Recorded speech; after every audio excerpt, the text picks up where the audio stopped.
G'day folks, welcome back to the channel. Before we get to today's video subject, which is their JVC auto reverse tape deck, which is a TD-X501 that I've been waiting entirely too long to deal with, I just want to get into this Nikon tape deck again and address some concerns from last week that I sort of had after I finished up.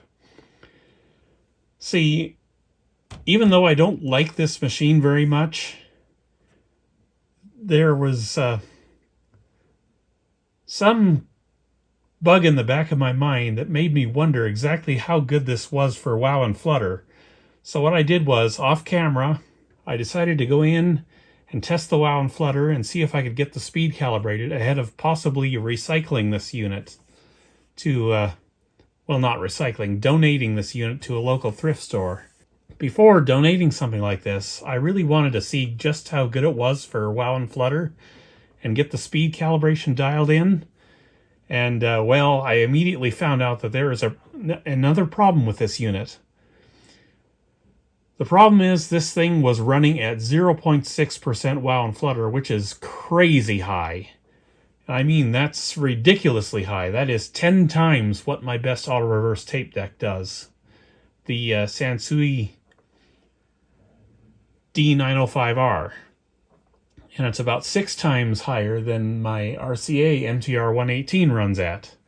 So clearly there was something going on with this unit. So what I did was, I pulled the transport out, I pulled everything apart again, I relubed everything in much further detail than I went into in the video.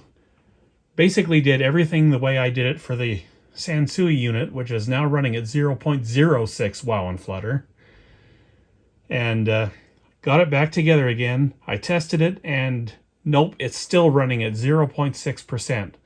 So there's an issue with this deck that does not involve the transport at all, because yeah, I found that the capstan motor was fine, no issues with lube at all. I did go in with a slightly looser belt because I thought maybe 10% was a little too tight on this. Rather, 10% of original belt internal circumference. So I went in with a 7% belt, and that worked, but to no avail. It's still running stupid high wow and flutter. So here's what I did. As you can see, the scope is on right now. I've got the scope across the motor power drive there, and let me just show you what's going on with this unit. See if I can get you a good look at the scope here without this thing drifting all over the place. Okay, so I'm gonna press play now, and you're gonna see what happens. You can already see that there's a lot of junk in the signal, but watch this. It's playing now. Those random spikes you're seeing are coming in from the motor. That's the motor at fault. But these other spikes here, those are from the power supply. So we have a power supply issue on this thing. If there is enough interest, what I'm going to do is I'm going to throw this back on the shelf. And yeah, if there's enough interest, I will get into this further and try to diagnose exactly why the wow and flutter is so friggin' high on this thing. That's if there is enough interest. I'm going to wait just a little while, maybe a month or so. And then, yeah, if there's enough interest, we'll get into this and try and figure out what's going on. I don't know if I'll have the capacitors to change out to fix it, but yeah, we'll at least try and figure out what's going on with it. Okay, so the JVC. Let's get going with this guy and see what it's all about. Now, we'll just take a quick peek at the various quirks and features first before we get into what's going on with this unit. Let's see, what have we got here? We've got Dolby B and C, which is interesting. This apparently comes after the switch from Super ANRS, which was JVC's proprietary noise reduction system, which is more or less compatible with Dolby B. So this is a little bit newer, possibly from the late 80s instead of the early 80s. We got the usual mode selector switch, so it's already got one up on the Nikon. normal chromium and metal tapes. That's always good. Input level control is here, and we've got an input balance control to compensate for the lack of a second fader. I don't mind that at all. We've got a tape run indicator up here. Analog tape counter, which is fine. They don't always need to be digital. Over here we've got something weird. Computer shift control. I don't know what that is. We've got a blank search, it looks like. Direction switch, of course. Record mute over here. We've got an autoplay, it looks like. That's nice. Blank skip, index scan, music scan. I'm liking this thing already. And of course, what I like the most is that right there, quick reverse. In fact, I gotta hand it to the Nikon. It has quick reverse also. What that is there's a little optical sensor in there that when it encounters the tape leader, it lets the light from an LED pass through it, and the optical sensor picks that up and immediately kicks in the auto reverse. And in fact, all of my current auto reverse decks have that feature. The D905R has it. The RCA MTR118 has it. The Nikon unbelievably has it as well. And now this one has it. So, very good feature to have. So, this thing looks a little bit banged up to me. There's a lot going on the top panel here. It's going to have to be cleaned off. What's this caution thing here? Turning off the power during tape run may cause the eject to be inactive. Okay, so maybe don't run this during a potential power failure incident. As you can see, I've got it already hooked up, so we can test it right away. Round back, we've got the usual line in and out, as well as a synchro connection for JVC's CD players. So that way you can coordinate between your CD player and this to automatically start recording, I guess. At least I think that's the way it works. Now, fair disclosure, when I talked about getting a flagship model cassette deck last week, or last 2 weeks ago, or whenever the heck I'm releasing this video, in the Nikon video, the flagship I was talking about in the Nikon video, one of the models I'm strongly considering is from JVC. Reason being, JVC kind of has the same thing going on that Aiwa does, or did, or whatever. See, Aiwa was majority owned by Sony back in the day, but Sony kind of let them do a hands-off kind of thing, so Aiwa was able to do their own thing. Well, JVC kind of has that same thing going on and kind of not. See, back in the time this was made, they were owned by Matsushita, or Panasonic, or Technics. So, yeah, kind of the same thing going on here. Matsushita sort of left them on their own to do their own thing. And one of the things they did on their own was they released a heck of a nice tape deck in Japan called the TD-V931. And I have been drooling over one of those ever since I heard about it. So I'm strongly considering getting that one as my flagship model for tax time. But enough about that. We got to figure out what's going on with this guy.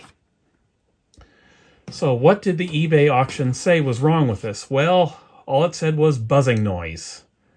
I'm hoping that means broken tape belt, but it might not. It might be buzzing in the audio outputs, which would be something else entirely we'd have to diagnose. So, yeah, I'm tired of wondering what's going on with this unit. Let's find out for sure. Let's power it up and see what happens. I've got my Fisher test receiver going right now, so we're about to find out what's going on. Okay, I hear no buzzing. Got a nice display going on here. Actually, a really nice display. I like that. Let me turn up the volume on the test receiver here.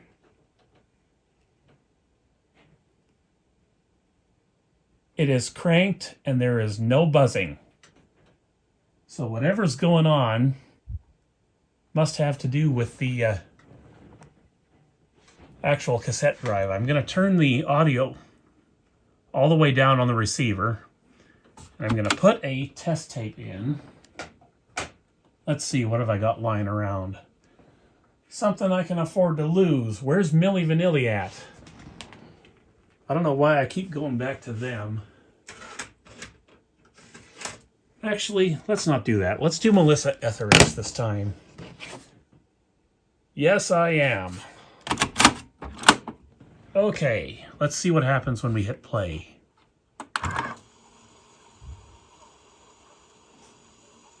No buzzing at all.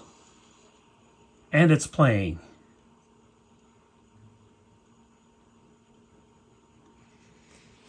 Clearly registering forward direction here, and we've got audio.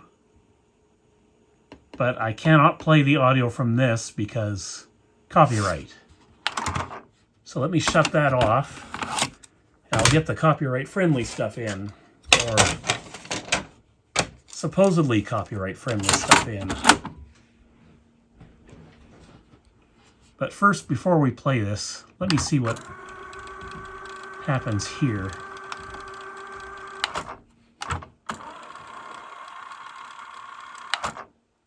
Transport actually seems to be working fairly well in this. I'm surprised. I should probably bring up the audio.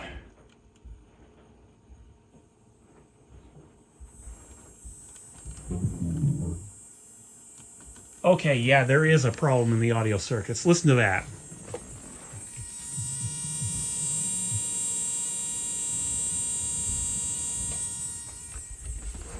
So yeah, definite issues.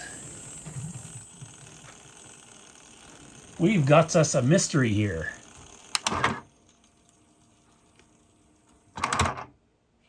Okay, and it immediately shut off in reverse direction. Okay, now we've got sound.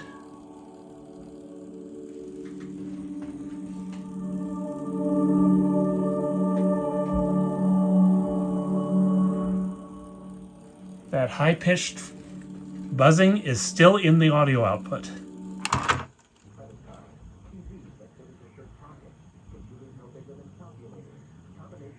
Okay, so we've got definite issues with this thing.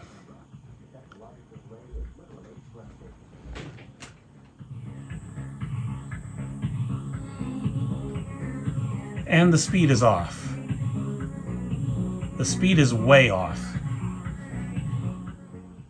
And the audio output's weak. And it just shut off. Oh boy, we've got our work cut out for us on this guy, I think.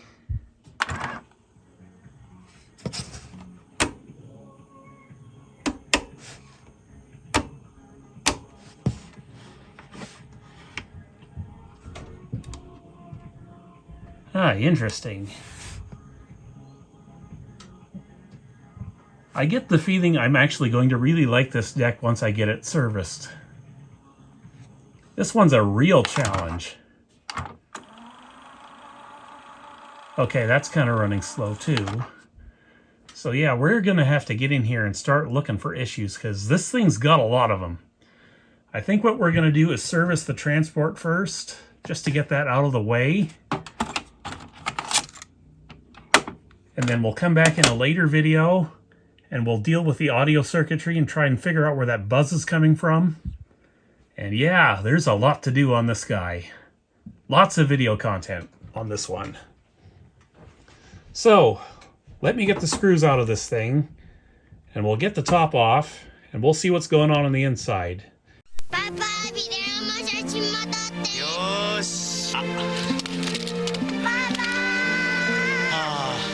Yoshi, videoも写真も撮るぞ。タコ。パパ。タコ。パパ。タコパパタコパパタコパパタコパパパパタコ。人は人、タコはタコだよ。タコじゃないあなたにデュアルムービー。ビデオとカメラが一つになった。ビクター。So I have questions. Like, I understand the octopuses. But Why did that guy have so many cameras? Why didn't he just buy a JVC? He could have had just one camera, does everything. But no, he's got 92 gabillion cameras, and what's with the zip line? Okay, Japan's weird. I love Japan, but it's weird.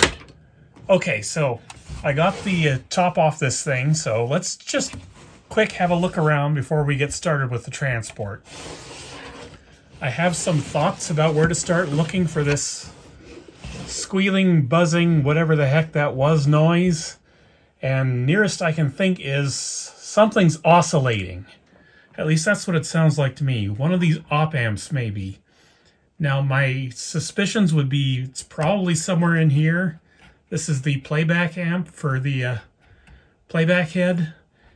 And if it's not there or around here, it's probably something to do with the Dolby chip. But yeah, we'll deal with that in the next video. Right now, we're just here to work on the transport and keep it from shutting off. Dollars to donuts, it's probably going to be something to do with the mode switch in this unit, because there is a mode switch, just like the Nakamichi BX150. So, yeah, I'm thinking that's probably why it's shutting down. So, yeah, I'm noticing there's a lot of questionable capacitors in here again, so I'm hoping that's all it is, but I'm kind of noticing some of these parts feel a bit loose too, so yeah, we'll deal with that next video. Let's take a look at the transport. Oh goodness. We have something very interesting here. Well, first we've got a box elder bug that's just crawling underneath the tape deck right now, which I'm going to have to take care of. Just give me a second, guys. All right, swear to God, those little buggers are annoying. Anyway, this is very interesting to me. You see that motor right there? That one? That's the capstan drive motor. And you know what this looks like to me? This looks like the same motor the Excelia used.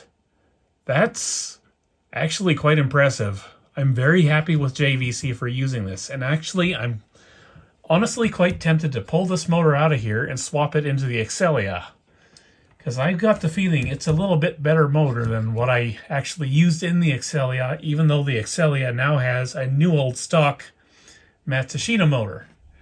So, yeah. What else we got going on here? We do have a 3-motor transport, technically. This would be the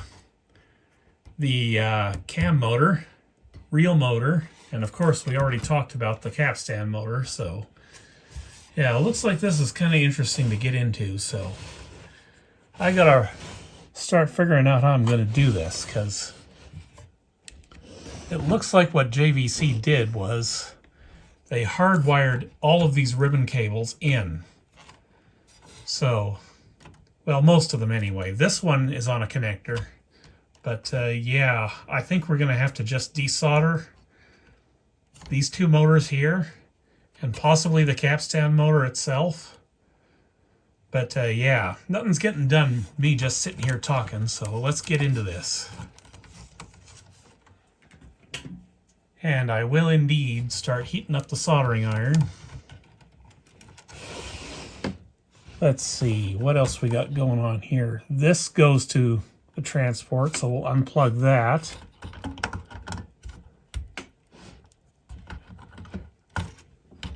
If I can get it out of there. There we go.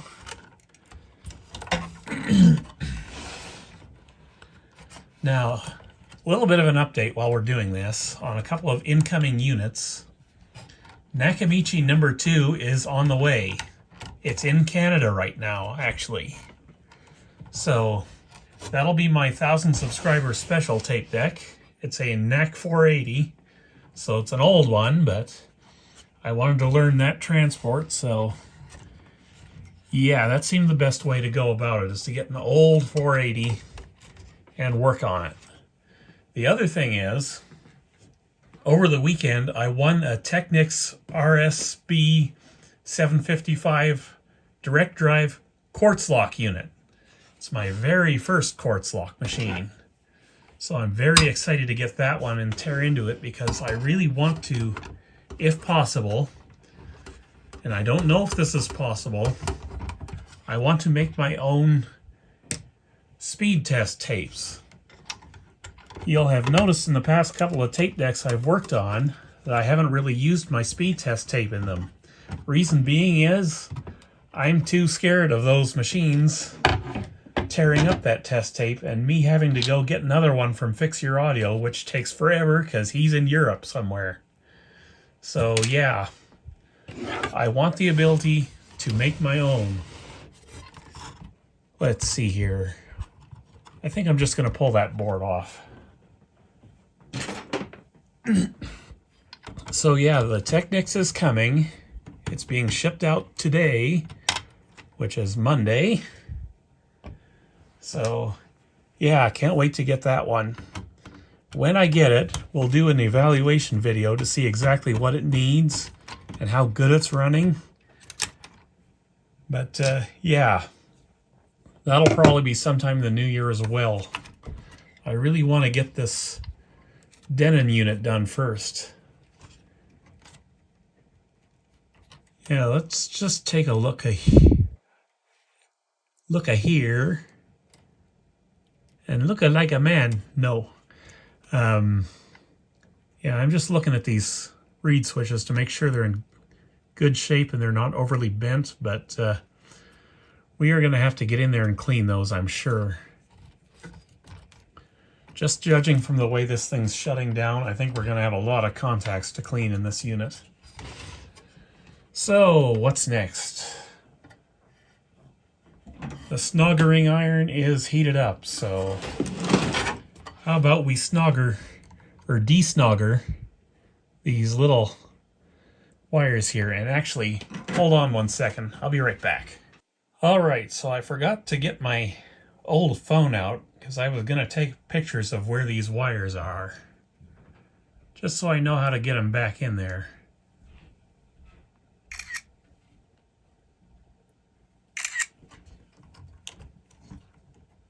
Yeah, we'll deal with a capstan motor by and by. But yeah, basically we've got a ribbon cable going here. The black end goes over here, and then each subsequent wire is in order on the ribbon cable here, so should be easy enough to remember. There we go, there's 1, 2, 3, and 4.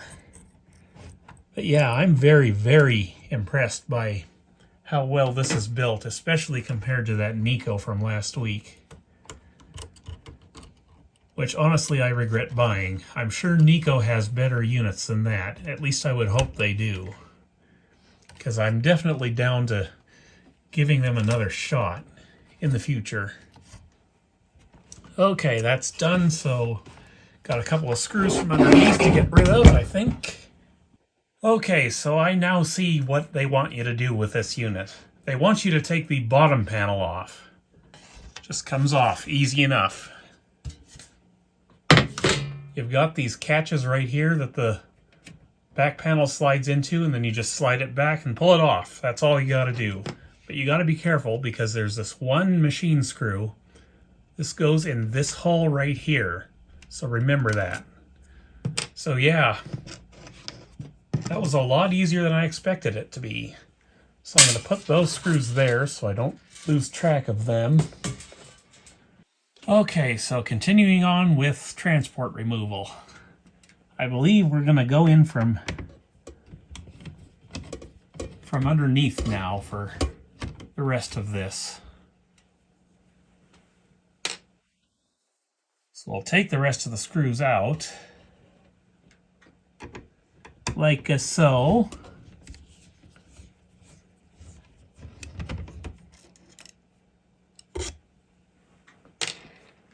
And we've got one zip tie to remove.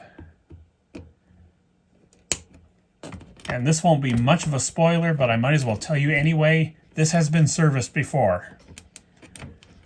There's all kinds of joints that have new solder on them. So, yeah, that's kind of all I am at liberty to tell you at the moment without spoiling my next video too much. So I will not say any more about the electronics side of things just now.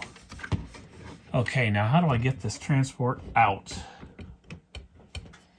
Probably have to eject the cassette door and pull the door off. See if I can do that upside down.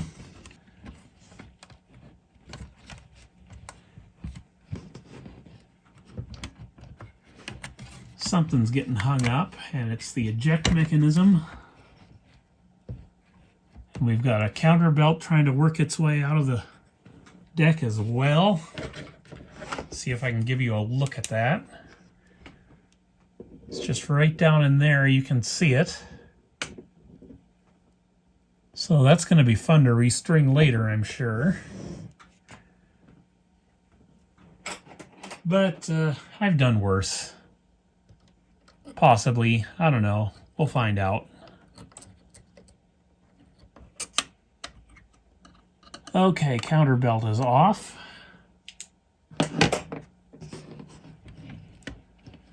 And this should come out now, I think. Don't quote me on it.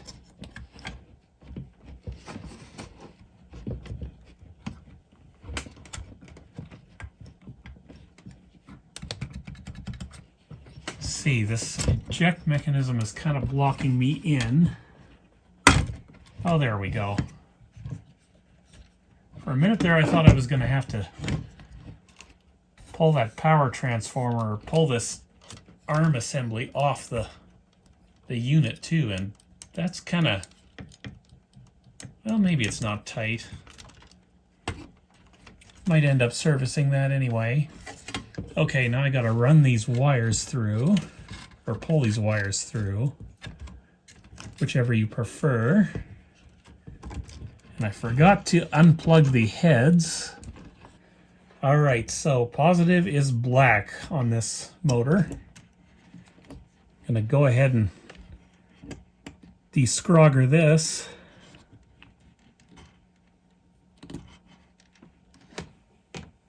Just so we can make things easier. I want the whole kit and caboodle out of there so I can work on it. And our counter belt has fallen out, so I'm going to put that on the back because we're going to reuse that. All right.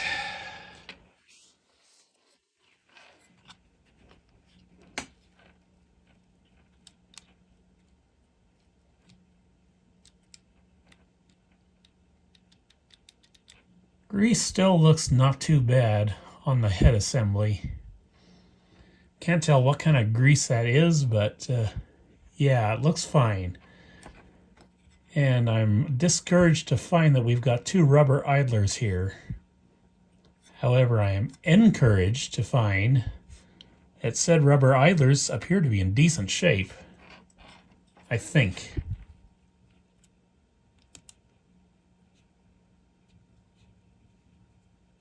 They've got some grip to them. They're not perfect. So I'm going to give them a light sanding in the course of this service, and hopefully that will make them perfect. Or at least perfecter than they are now. We've got oil keepers on the front of the capstan, so that's good. I'm definitely going to be pulling the flywheels out. Pinch rollers. Still have good elasticity, so I think we can save on them. They do need cleaning. Everything needs cleaning. There's a lot of dust in here. You know what? It looks like this mechanism does kind of the sharp thing. It's got these little, I don't know if those are rubber idlers or what. Way down in there.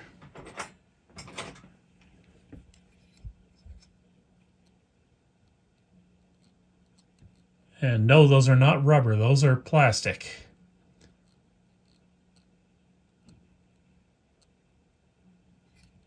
So yeah, those drive these idlers in either direction to spin the reel tables. Then in terms of fast wind and such, we've just got a traditional gear drive, it looks like. And I'm looking to see if we might have any broken teeth in there. Trying to be gentle, because I don't want to break any of these teeth myself.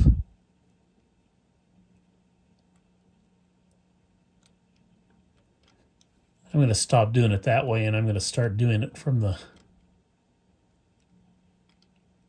motor gear. Usually what I do with these gear drive systems like this is I put a little tiny bit of grease on the teeth to quiet them down a little bit and sometimes prevent them from breaking. So I'll probably do that in this occasion as well. But yeah, it looks like this doesn't really need that much lube. So I'm probably going to go the lazy way out and not do too much work on the front of this transport. I do like this a lot better than the Nikon deck, but I'm not sure if I like it enough to spend a whole lot of time on it when we still got to get into the amplifier or the audio side of things and try to figure out what the heck's going on with that noise. Okay, flippy doodle headgear. I do not see any broken teeth or signs of it destroying itself or cracking, which is always a concern with this type of head assembly. This is one of the reasons why I don't really like auto reverse all that much. Just getting it up real close. You tell me, do you see any cracks in there? Because I don't. Which is always good because, like I said in the Nikon video, these metal hubs expand and then they crack the gears. But this one appears to be good. Now, we got to start getting into the back of this thing, don't we? I want to see what kind of condition this belt is in.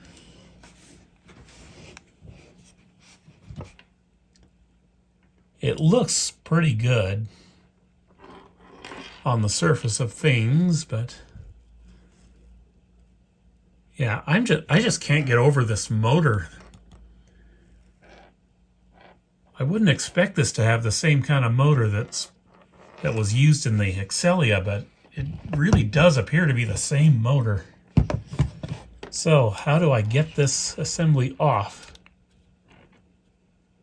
Okay, we've got a screw here and a catch up here. And on this side, it looks like this arm here is attached to this whole thing. But does that even need to come off? I don't think it does, actually. I think we've just got the one screw on this side. So yeah, this one for sure needs to come out. Self, you hold this steady. You don't want to break any gears or whatnot. I'd like this to work after we're done. I'll get this one on the other side here. It's loose, but it's not coming out.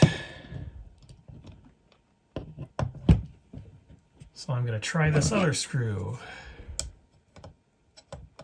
which I suspected might be needing to come out. And if you're looking for the service manual for this unit, I am pleased to report it is still available. You can get it at the Internet Archive. So check there if you need it. I may very well need it. Okay, how does this little catch work?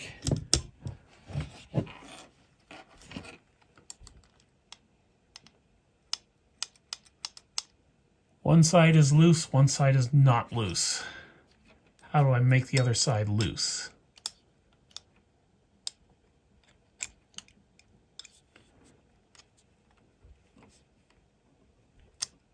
Okay, there we go. We're making progress. Set that aside and we'll take a look at this belt. It's a little glazed. I'm thinking maybe replace this while we're in here. Now the question is, I've got access to the service manual. I could look up the actual belt that this thing needs and go from that, or I could do the measurement method. I'm going to go look it up, I think. Okay, so I found a couple of belts. The stock belt is a 9.3 inch internal circumference. Now, here's my conundrum. I've got two possibilities for good belts. One, I've got a Deck Tech belt here that'll work. This is 76. It should be a 75 to perfectly match what this deck needs. But here's my problem. I was kind of saving this for my Sony TCK45, my grandparents' tape deck. I don't want to use it in this. I have another one of these 76mm Deck Tech belts. It's a 5mm. I'm saving that one for the Nakamichi 480. So, yeah, we're probably not going with Deck Tech on this one. However, I also have two of these. And I think this is what we're going to go with. It's slightly too tight, but it probably will not matter. See, when manufacturers build these things, they leave in some tolerance for belt stretch as they age. And I'm hoping the belt stretch tolerance goes the other way as well, because I think this is really our best bet for this unit when it comes to the belts I have on hand, because it's either this or I get into the Chinese belts, which are junk. So I would rather use this, so I'm going to use this. And yeah, the old belt, I believe, is wider. Possibly. Let me get this out. Yeah, the new belt is going to be a little bit narrower, but not by much. So yeah, we're going with this belt. And this one's getting tossed in the garbage. I don't care if it was working well enough. I don't want to service decks and then go in with old belts, especially when the old belts are glazed. And that one was glazed. So, we are going to have to get access to this mode switch. How do we go about doing that?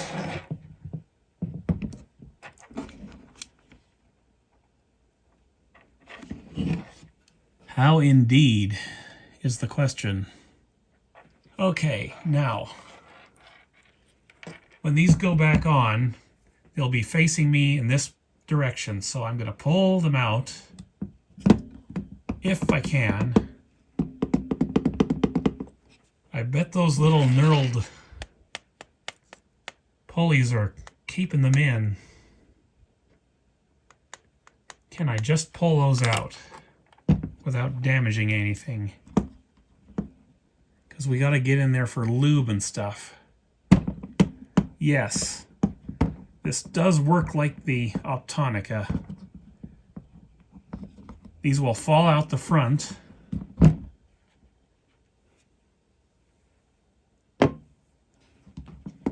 Most likely. But that's fine.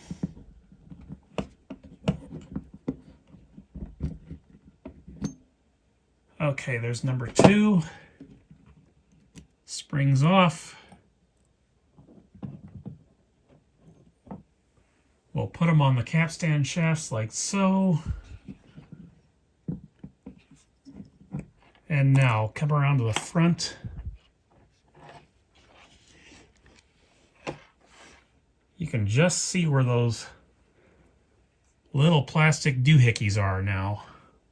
Let me see if I can grab them.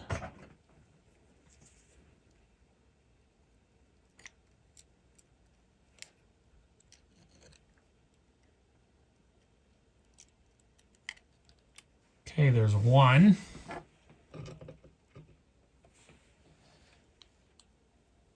And this one I'm going to have to shake out, I think. There we go. There's the other one. That is going to be fun putting back in later, isn't it? But we'll find a way. The real question is, how do I lubricate these capstan bearings without having too much oil get onto those little plastic doohickeys?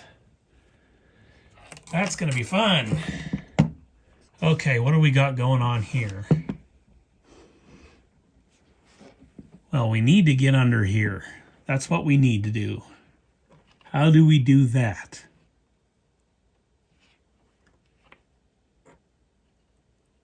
It looks like something has gone and leaked underneath here. I don't know what's going on with that. But yeah, the mode switch is going to be somewhere on this circuit board. I'm thinking it's just, how do we get access to it? There is one screw here, and I bet that has to come out. But I'm not going to pull it out right now.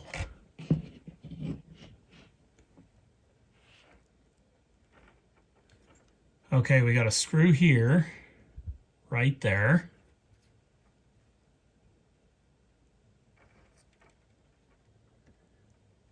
And the real worry for me is what's going to happen with the timing on this thing.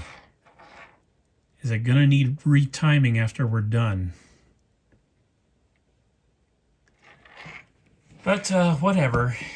This is my tape deck. If it never works again, I'm learning stuff.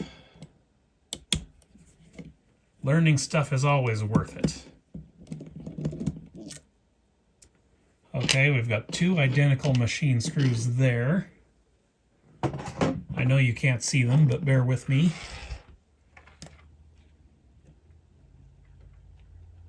Okay, the whole top of this is now loose.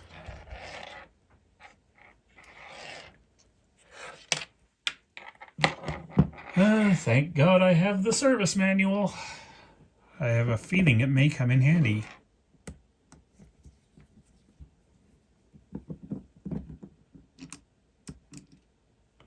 Okay, and that is a short machine screw.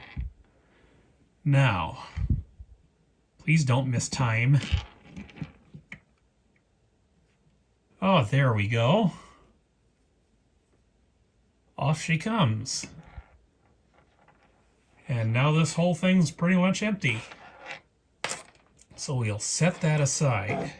And we'll bring this down here. And I'm just looking for timing marks.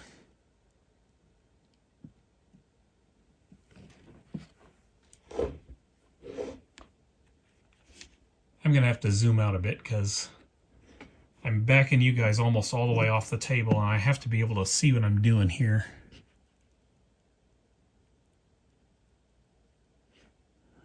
Hope I didn't disturb any of the alignment on any of these gears. We're going to have to relube everything here.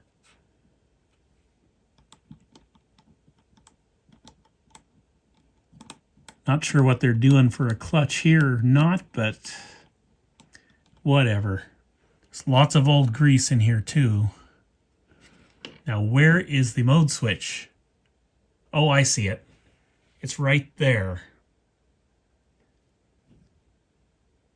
It's got a split washer holding it in. And in order to get that off, we're going to have to remove the reel drive, it looks like. So fun stuff. That motor's going to have to come off. Just one screw. The other screw is one of the long screws that we took out to get this far. And I'm just noticing those screws are two different lengths, and I didn't pay attention to which is which. Great! Okay, so I'm going to pull this off.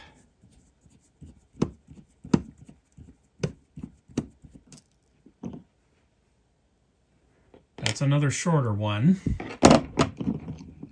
And you know what? I'm just going to leave that loose like that, because I think we can get that that gear off now. But before we do that, picture time.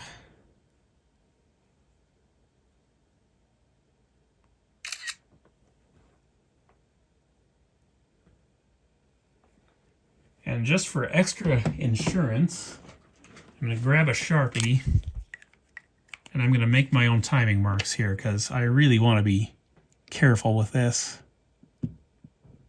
What I'm trying to do is make these marks line up with the hubs on all of these gears.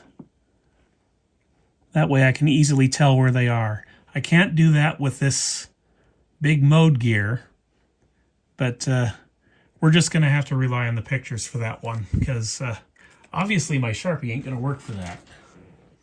Black on black, you're not going to see nothing. That mode gear is tracked by the reel tables. They do have to come off. Dang it. And they won't come off from the bottom either, because that would be too easy.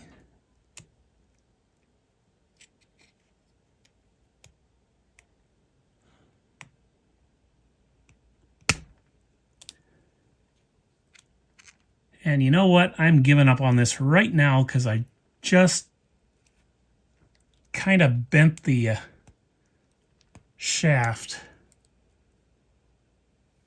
I think. Maybe not.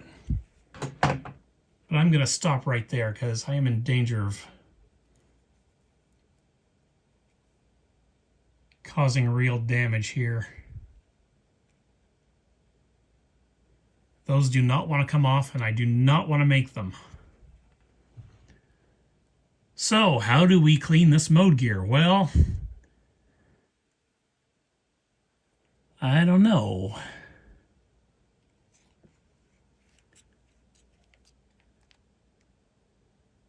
I think we can still lube these gears. Just have to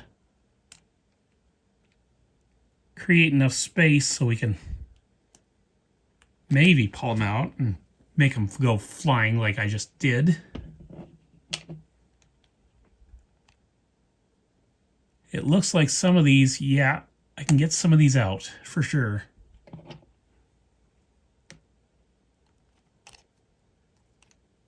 And yeah, we can get new lube in those. So I'm trying to put them in order that I took them out.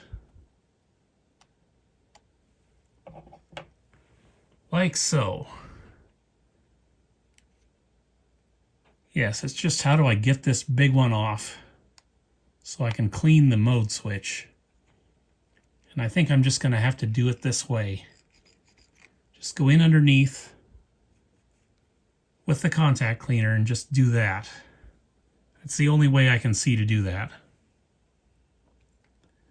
As for lube, I think I can... Well, is it going to come off? I can at least get some oil in there. I don't know if I could get grease in there. It would be difficult to get grease in there, and grease is exactly what I would want to use anyway. I don't want to force this gear off, so here's what I'm going to do. I'm going to put a little grease on yonder dental pick, and we're going to get some grease down in there before we do the cleaning. Good old Lubriplate 105. And one thing I should mention, now that I've got that Technics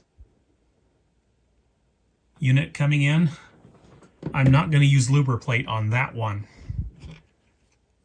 I'm going to special order some actual Molly coat for that one.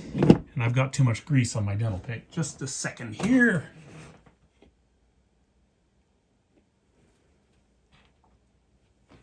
We do not want to go in with a bunch of grease here. But yeah, I'm going to go Molly coat only for the Technics. And probably any future quartz lock direct drive units. Now, can I get this in here yet? Or is it still too much grease? Oh, I did it. I almost did it. I got a little bit on the gear way at the tip there. But I think we're safe.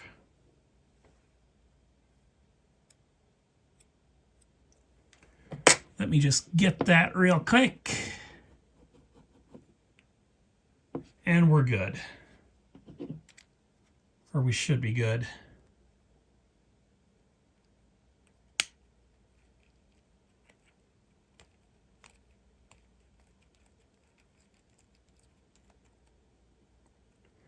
Yeah, there is no grease going where it shouldn't.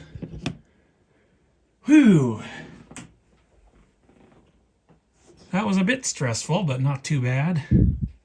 Now, before I clean the contacts, I'm going to put the split washer back on, because obviously we're not pulling this gear off anymore. Okay, so the split washer is back on, and we're ready to go in with some lubricant and contact cleaner. I'm going to aim this at the contacts, or try to anyway, so we don't get any lube washed out of what we just put in there.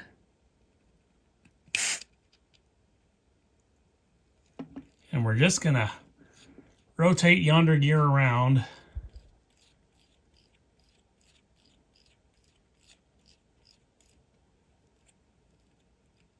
I'm going to give it another shot.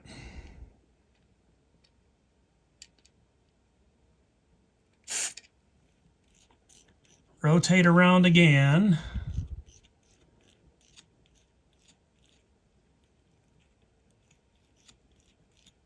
And that should clean her up, I think.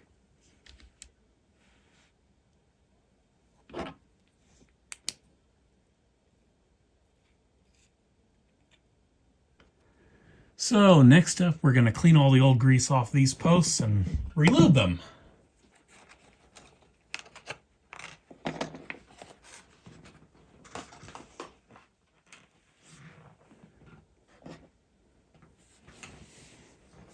All right, that should do it, I think. Not sure. Put my swabs off to the side.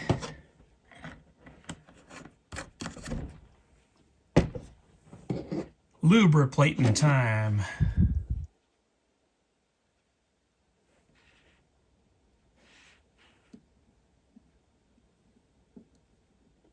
Really trying to be a little bit more careful about how much of the stuff I use on tape decks. In the past, I've tended to use way too much, and in some cases, like in the Carver's case, it comes back and bites me because now I've got lubricate or oil down on felt clutches and ruining them. That's exactly what happened to that Carver, I'm sure. It's exactly why I needed to go back in and use heat shrink on the pulley to get it to work again. It's exactly why I would like to get another one of those machines, just to have a decent one to go back in there. But it is what it is. You live and you learn. Okay, let me consult my phone and I'll refamiliarize myself with the alignment of that mode gear. Right about there ought to do it. I'm just comparing against my picture.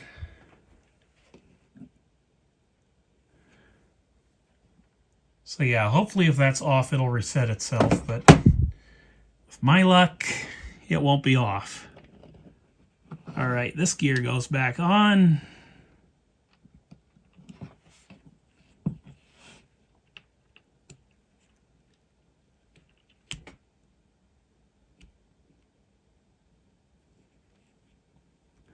That's a little bit off, but that one's not critical. Now that I think about it, these alignment marks I made are probably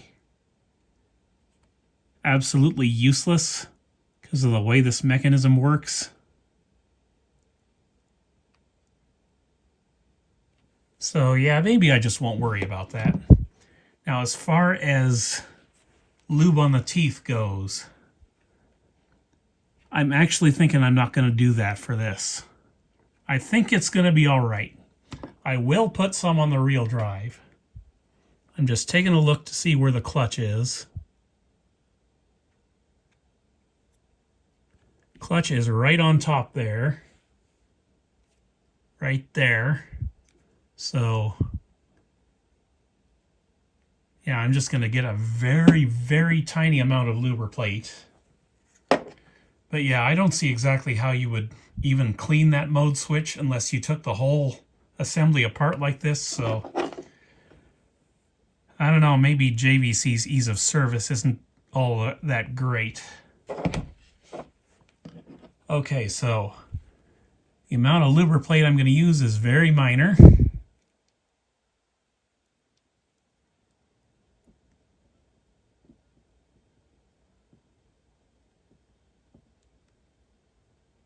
We'll do a very small amount there and a very small amount on the other side.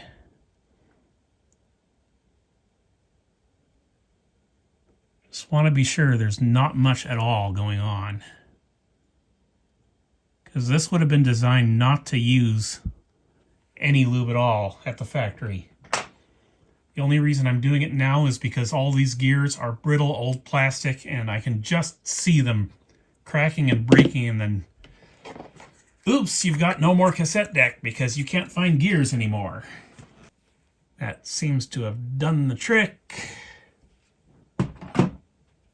I'm not pulling any of these motors apart now because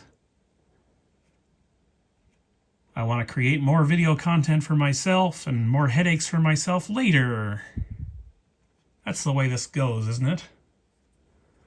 All right, now we can put this back in the transport, theoretically. But do I want to clean out this old grease? It actually looks pretty good.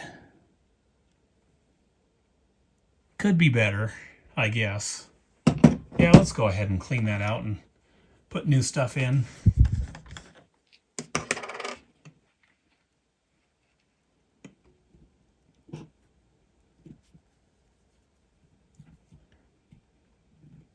Just go in with the dry side of the Q-tip for now. And then we'll go in wet.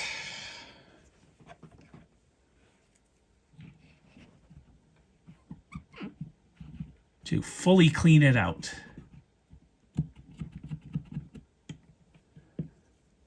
Probably should not be cleaning the lube out from there because I'm not planning on taking this gear out. Oh well. Question is, can I rotate this so I can get the rest of the lube I can't get access to?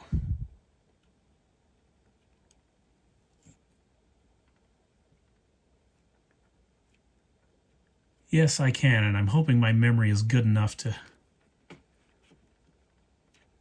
remember exactly where I had this set.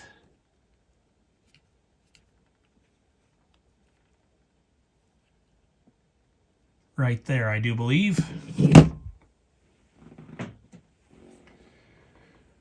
All right. There's a couple of other metal-to-metal contact points here that ought to be lubed as well as some plastic-to-metal, like right here,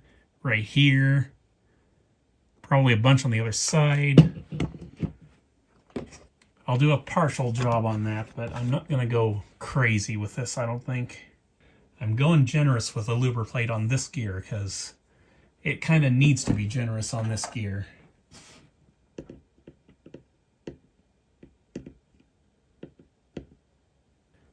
Let me see if I can rotate it fully around to distribute the grease.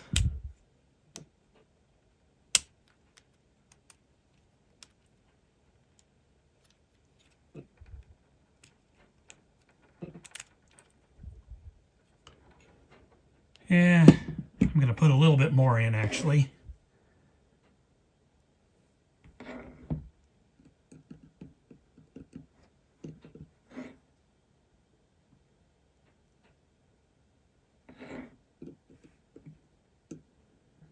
Just to be safe.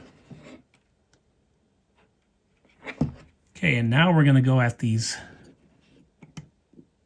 metal to plastic areas. I hope you can see what I'm doing.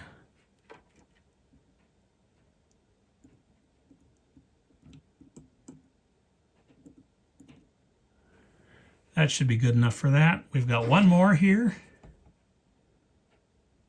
I'm not going to remove the old grease from this little post, but I am going to put new grease on said post. How's that for lazy? All right, what is next? Well, what is next is we clean up the capstans and re-lube. And hopefully this is not the wrong thing to do because nobody's ever corrected me on this. I'm going to clean up the capstan bearings with acetone. Seems like this always works out well for me whenever I do this, so why change anything? I'm going to go in with Andurol 456 for lube.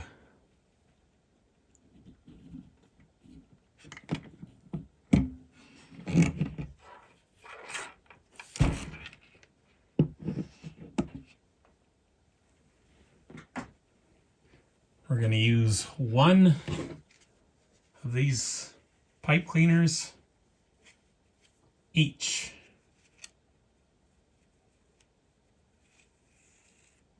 And so far so good. I haven't had one of these particular pipe cleaners damage a capstan bearing yet, so crossing my fingers that keeps holding up because I'm going to probably do the Technics with this stuff when it gets here.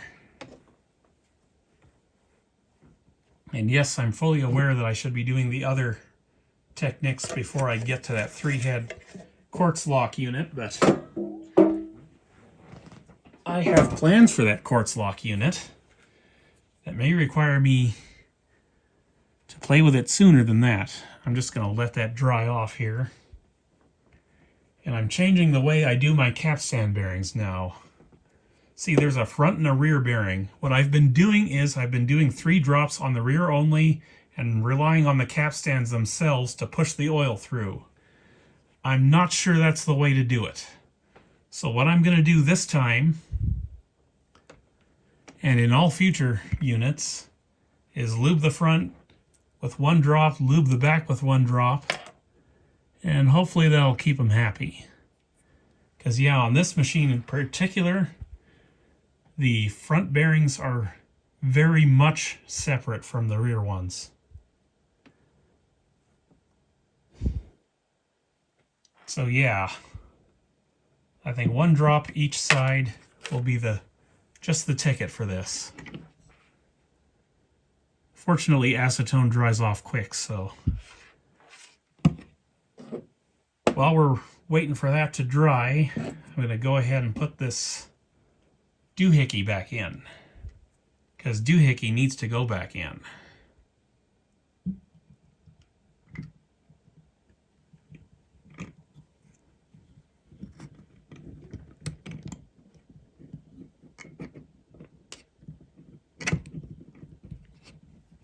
Doohickey needs to go next to Thingamabob to be happy again. If I can get the circuit board back in its little slots there. Even though it doesn't want to go back in.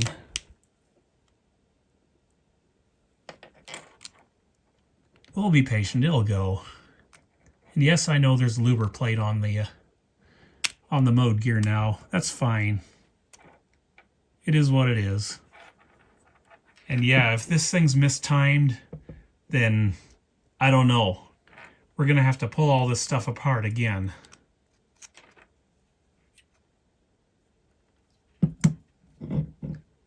And somehow line it up. I don't know exactly how to do that. I'm sure it's in the service manual somewhere.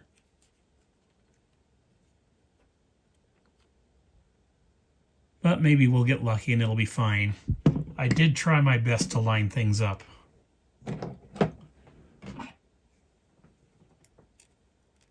I think the other gears I worked on are probably okay. It's just the relationship between the mode switch and this gear that I'm kind of questioning right now. So we'll find out if I screwed up later. For now, we're just trying to get this back together. Oh, you know what else we need to do before we get the capstans back in? We need to resurface these idlers. I'm not replacing those. Not when they're this good. So, where did I put my good old sandpaper? It's on my lap now. So what I'm going to do is I'm just going to rough up the the rubber on this and just get a layer of fresh rubber going.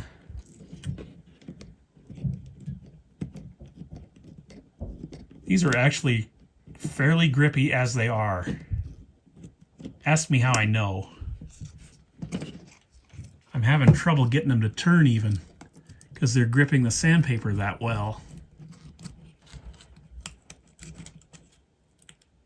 You know what? Screw the sandpaper. These are good enough as they are. We're just going to clean them up. Yeah, there's a little bit of goo coming off there. It should be real grippy after this.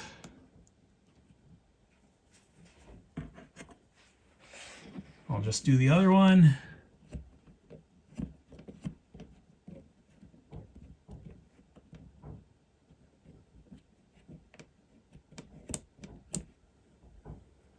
Yeah, not so pretty, that Q-tip, but I'm thinking one pass is probably enough. I don't want to overdo things and end up with these things cracking.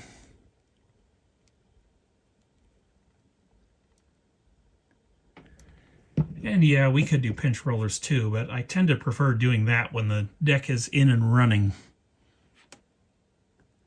So I think that's what I'm going to do on this one too. So, let's make with some lubrication in the capstan bearings. Now these are very tiny bearings in the front here, so it's not going to take much to get them working.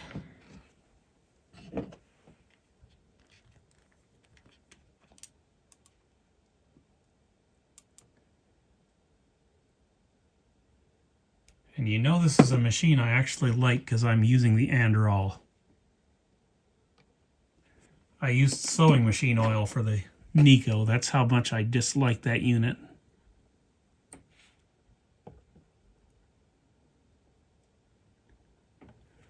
Okay, we got one drop in the front.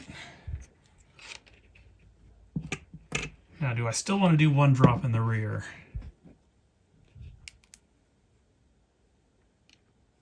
I guess I just did.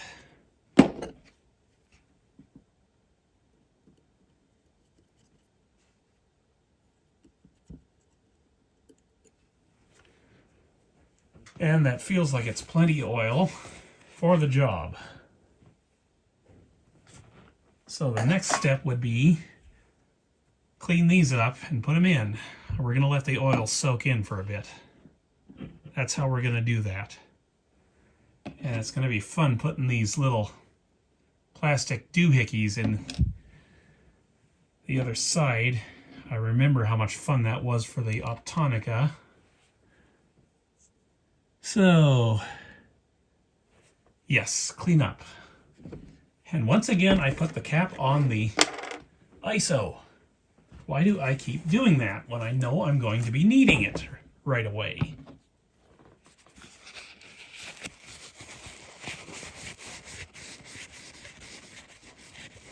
I am not going to acetone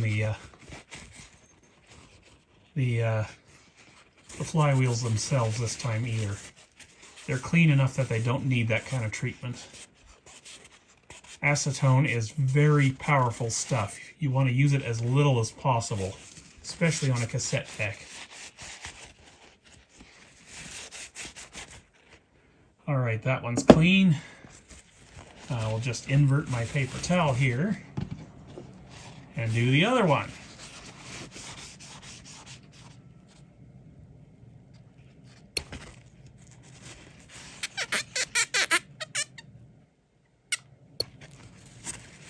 I didn't hear the squeakity squeak squeak from the other flywheel, so maybe we should, or from the other capstan, so maybe we should go in with that one more time.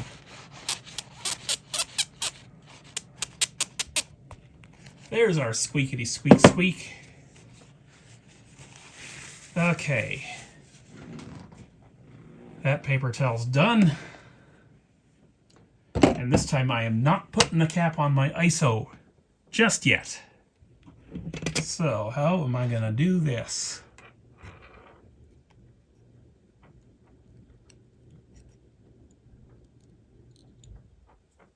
think I'm going to do it just like this. Let's see. Yeah, this was this flywheel. So we're going to go up from the bottom on this one. And there she is.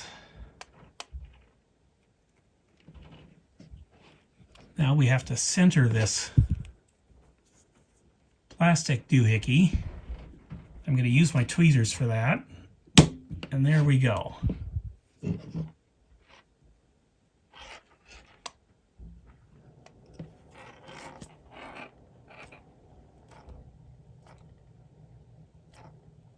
Feels like enough oil. I hope it's enough oil because I only used 1 drop. But let me get the oil keeper in.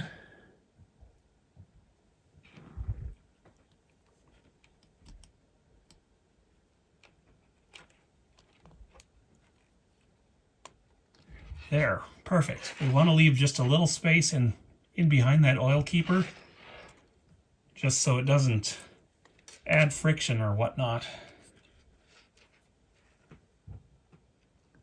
So yeah, the other capstan still looks well lubed, so I'm not going to worry about it, and I'm just going to do the same thing on this other side.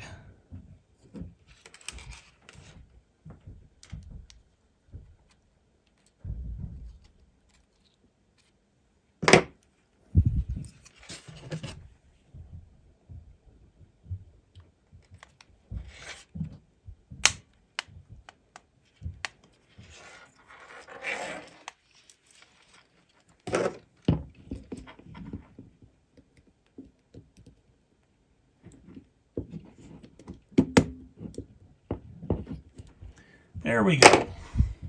All set. Once I get the other oil keeper.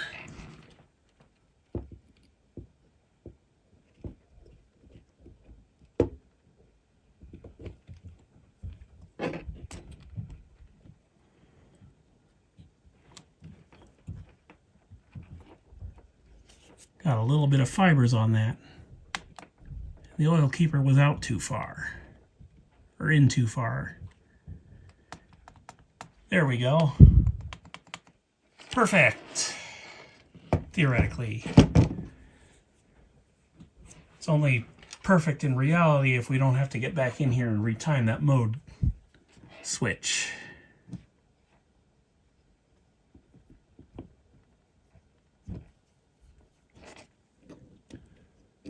I would really like to get some microfiber swabs for this kind of thing instead of these god-awful cotton thingies that leave these strands everywhere, but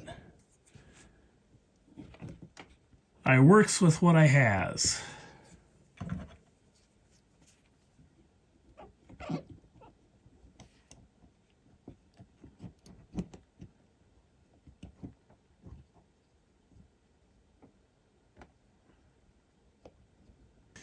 All right, that should do it.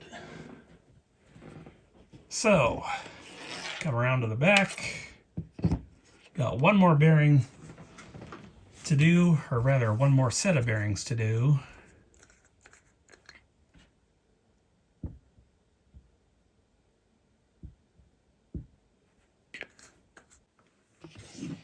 All right, next task, clean up the motor pulley and these thrust bearings, and then new belt time.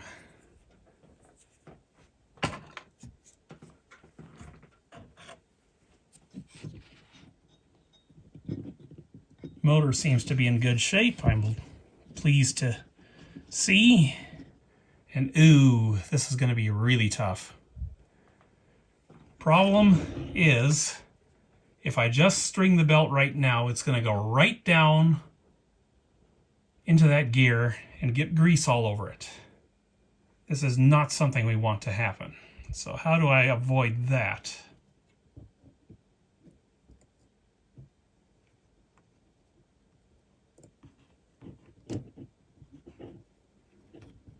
I am going to use the connector,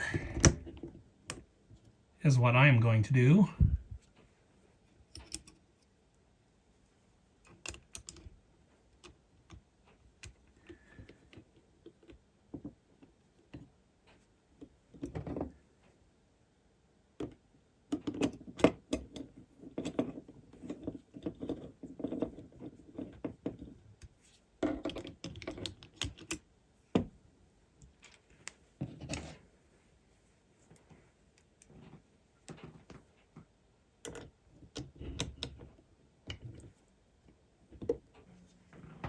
All right, now we got to get the belt on the motor pulley.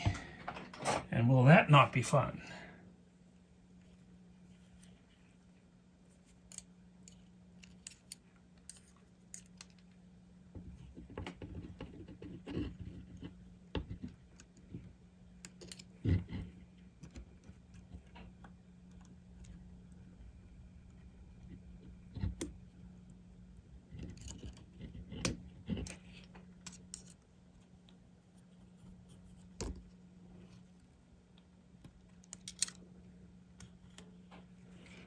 All right, should be on, and we should be good to go.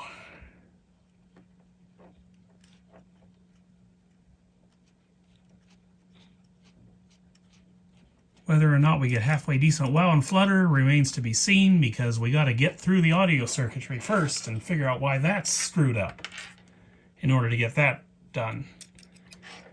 Anyhow, this is ready to go back in. So how about I do that, then we'll see if we can get at least the transport working. All right, who's ready for some testing? I've got her propped up like this so there's no interference with that flippy doodle head underneath there.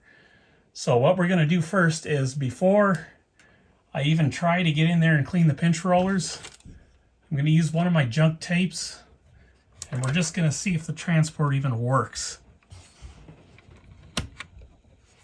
I think I got everything back in there the way it's supposed to go, but we're about to find out for sure.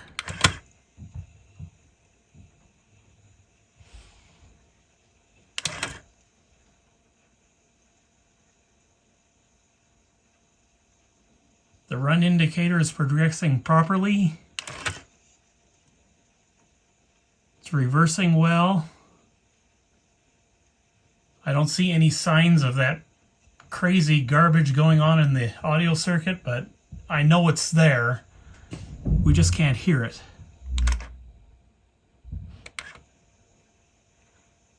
But it certainly looks like we got this done. Transport is working very well. I'm happy with this.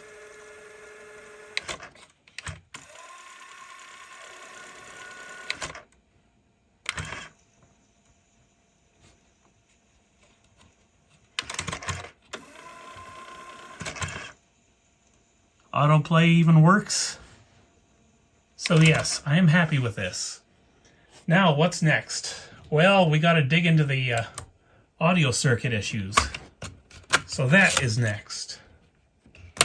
And like I said, we're doing that in the next video. So what I'm going to do is I'm going to leave the bottom off. I'm just now realizing I forgot to put the tape counter belt back on. Great. Well, we'll tackle that in the next video as well, maybe. Or maybe I'll even do it off camera.